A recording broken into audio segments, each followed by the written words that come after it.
ढेर सारा एक्शन, ढेर सारे ट्रिगर पॉइंट्स हैं, लेकिन इन सभी के बीच भारतीय बाजार को ध्यान में रखते हुए आपकी लंबी अवधि के निवेश की रणनीति क्या होनी चाहिए, हमारे इस खास सेगमेंट में इसी सवाल का जवाब देने की कोशिश लगातार करते हैं हम। और आज के इस सेगमेंट में हमारे साथ बाजार के जाने माने दिग्गज सुनील सुब्रमण्यम साहब जुड़ गए हैं। सुनील सर, स्वागत है आपका 18 आवर्स स्वदेश पर। अपना समय हमें देने के लिए आपका बहुत शुक्रिया।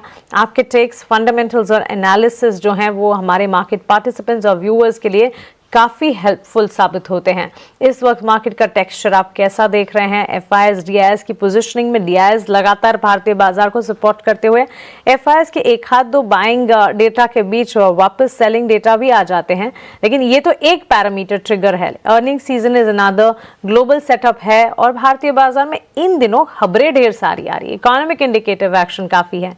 कैसे रीड कर रहे हैं इस वक्त मार्केट को आप? पहले आपको इंडियन महिलाओं की जीत पे बधाई। आपने ड्रेस भी उसी तरह पहना है। थैंक यू सुनील सर, बधाई आपको भी। ओके, तो सी मार्केट में क्या है ना, ये 26,000 के आसपास जो फंस गई है मार्केट, उसका यही हमें कहना है कि देखिए एफआईएस अभी तक एक बिल्कुल पॉजिटिव मोड में अभी तक इंडिया के बारे में नहीं आए हैं। कई वजह हैं उसके, बट सबसे इम्पोर्टेंट चीज इसमें जो मैं मानता हूं वो है इंडो यूएस ट्रेड डील का कोई अभी एक आउटलुक नहीं है कि साइन होगा। जैसे वो खबर आएगी, मैं मानता हूं कि एफआईएस बाकी के जो उनके मन में नेगेटिव्स है इंडिया के बारे में, जैसे वैल्यूएशन बहुत महंगी है, या फिर जो ऐसी चीजें होती है, क्रूड का दाम बढ़ गया after the sanction against those two Russian companies, ये सब वो पार करके देश में जब ट्रेड डील साइन होती है जरूर वापस आएंगे। तो क्या है कि अब जब तक आपको लॉन्ग टर्म एफआईएस थोड़ी बहुत निवेश करते रहेंगे, बहुत शॉर्ट टर्म का जो है उनका व्यू साइडवेज भी है, वेट ऑन वॉच का सिचुएशन है। और डोमेस्टिक जैसे आपने कहा खरीदारी कर रहे हैं, मगर दो चीज उधर भी सामने कि ज्यादातर उन्होंने अप्रैल में जून में जो भी सरप्लस कैश था डीएमएफ के पास खास करके उन्होंने डिप्लॉय कर दिया। अब जो फ्रेश इनफ्लोज आ रहे हैं ना हर महीने कुछ 40-50 हजार, उसको ही डिप्लॉय कर रहे हैं। तो क्या हो रहा है कि जैसे आपने देखा कि जीएसटी की कटौती से जो माहौल बना और कंजम्पशन पे एक रुझान आया, तो उनको कंजम्पशन को खरीदने के लिए कुछ और सेक्टर्स को बेचना, यानी सेक्टर रोटेशन करने की जरूरत पड़ी, क्योंकि फ्रेश कैश तो उन्होंने ऑलरेडी पहले डिप्लॉय किया था। तो ये सेक्टर रोटेशन के कारण मार्केट में कुछ सेक्टर्स आगे बढ़ रहे हैं, कुछ तो पीछे रह रहे हैं। तो इसलिए ओवरऑल मार्केट एक 26,000 के लेवल पे या mid and small cap indexes अपनी अपनी लेवल पे ही घूम रहे हैं। और एक चीज जो इस मार्केट को आगे जाने से आज रोक रही है वो है प्राइमरी मार्केट, क्योंकि आईपीओस का इतने अच्छी कंपनियां, न्यू एज कंपनियां की जो एक फ्लड ऑफ आईपीओस आ चुके हैं और आने वाले भी हैं, तो उसके लिए कैश, चाहे वो रिटेल निवेशक हो या म्यूचुअल फंड मैनेजर हो, उनको अलग रखना पड़ता है, क्योंकि उसके लिए बिड करें। जैसे लेंसकार्ट की आईपीओ देखिए, 7,000 करोड़ की आईपीओ थी, एंकर बुक में 68,000 करोड़ उधर सब्सक्रिप्शन हुए, तो उतना कैश और कैपिटल लिक्विडिटी लॉकअप हो जाता है प्राइमरी मार्केट। और एक इशू खत्म हुई तो दूसरा आगे, अब आईप्रू का आईपीओ आएगा, ग्रो का आईपीओ आएगा। तो ढेर सारे जो आईपीओ की एक फ्लो है, थ्रूपुट है, और कुछ हद तक एफआईएस के फ्लोज भी थोड़े बहुत उसके कारण अलग रह रहे हैं, ताकि वो भी सब्सक्राइब करते हैं। मैंने पिछले 3 महीने की बात देखी तो करीबन हर महीने 25,000 करोड़ डोमेस्टिक डीआईआईएस ने आईपीओस में खरीदा है, यानी 3 महीनों में 75,000 करोड़।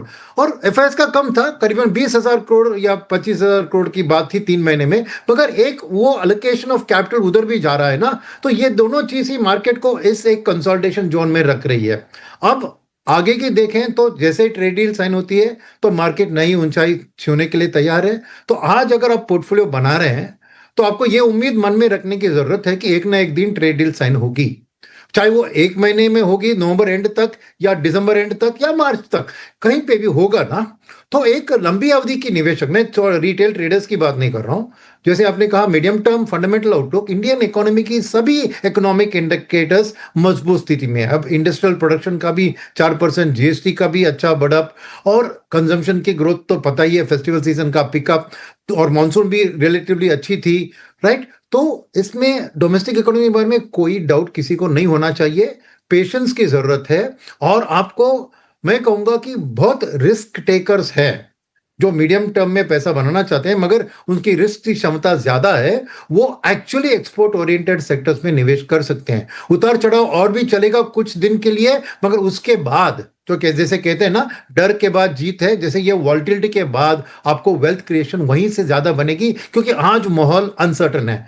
और आपको ये भरोसा रखना चाहिए कि एक ना एक दिन ट्रेड डील साइन हो जाएगा। जब यूएस और चाइना ट्रेड डील के में प्रोग्रेस करते हैं, इंडिया और यूएस न्यू नहीं करते, टाइम लगेगा क्योंकि रेड लाइंस है, वो पेशेंट रखना है। अगर वो आपके पास वो क्षमता नहीं है रिस्क टेकिंग का, तो मैं कहूंगा फिर आप डोमेस्टिक के ऊपर फोकस कीजिए। स्टोरी अच्छी है, ग्रोथ स्टोरी उधर ही है। क्या है कि थोड़ी बहुत प्राइस में ऑलरेडी वो आ चुकी है, तो वैल्यूएशन सस्ते नहीं है, मगर लॉन्ग टर्म में ग्रोथ आके आपको कॉम्पनसेट करेगा और आपको एक डिसेंट रिटर्न्स भी मिलेंगे। और डोमेस्टिक चीजों में सेक्टर स्पेसिफिक बात करते हैं अगर आप पूछेंगे तो, मगर मेरा मानना है कि आपके रिस्क कैपेसिटी के हिसाब से आप चाहे वो टैरिफ रिलेटेड एक्सपोर्ट सेक्टर्स में निवेश करते हैं, रिस्क कंफर्टेबल पीपल, और जो मॉडरेट रिस्क के होते हैं उनको मैं कहूंगा आप डोमेस्टिक इकोनॉमी के ऊपर ध्यान दें और डोमेस्टिक चीजों पे अपना इन्वेस्टमेंट उसी पर करें। बिल्कुल, तो ओवरऑल लॉन्ग टर्म के लिए पॉजिटिव नजरिया। Sunil sir, good morning. Tripti this side. Sir, देख रहे हैं हम कि कई सारे सेक्टर्स यहाँ से अट्रैक्टिव दिख रहे हैं।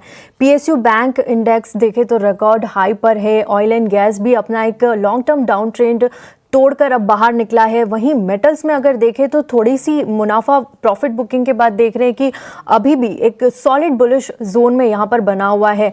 आप कौन से सेक्टर्स पर बुलिश है और निवेशकों को अब कहाँ पर फोकस करना चाहिए? तो मैं एक थी पब्लिक सेक्टर बैंक्स में जो रनअप हुआ है वो कुछ भी नहीं है, आगे और भी तेजी आ सकती है उसमें, क्योंकि बहुत से बदलाव है। फर्स्ट, प्राइवेट सेक्टर के खिलाफ अभी भी प्राइस टू बुक में फासला है, अभी भी वो सस्ते हैं compare to private sector banks, number one.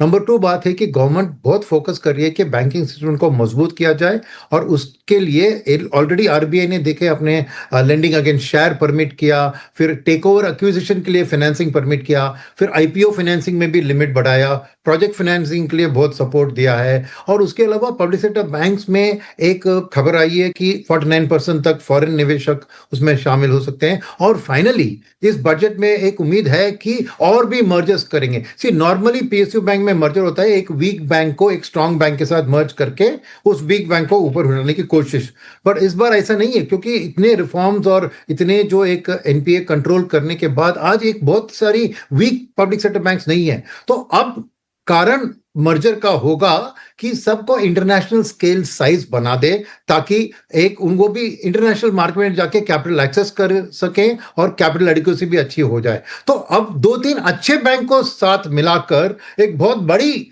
Public sector bank की साइज को बढ़ाने की कोशिश होगी, तो वो एक बहुत अच्छी खबर है। फिर नेचुरली वो भी इंटरनेशनल कैपिटल एक्सेस कर सकते हैं। और फाइनल चीज जो पब्लिक सेक्टर बैंक के फेवर में है वो है कि ये जो फेस्टिवल में कंजम्पशन का बूम चला है, उसके कारण देश में मैं कैपेसिटी यूटिलाइजेशन की बढ़त देख रहा हूं, और उस हिसाब से 6 से 9 महीने तक मैं देख रहा हूं कि प्राइवेट सेक्टर की कैपेसिटी क्रिएशन का काम बहुत जबरदस्त तरीके से शुरू हुआ। अब ग्रीन शूट्स दिख रहे हैं, मगर एक पेस पिकअप करना थोड़ी वक्त लगेगी।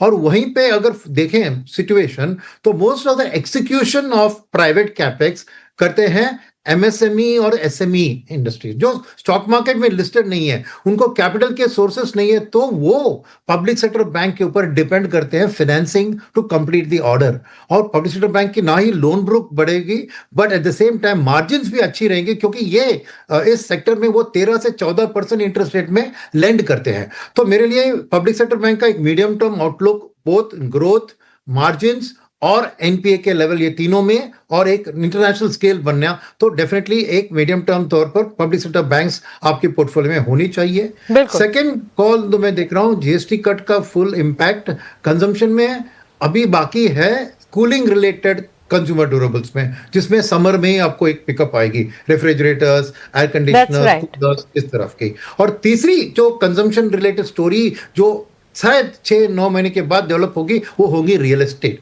क्योंकि उधर भी जीएसटी की कटौती हुई है, मगर क्या है कि अफोर्डेबल हाउसिंग में आज सप्लाई की शॉर्टेज है।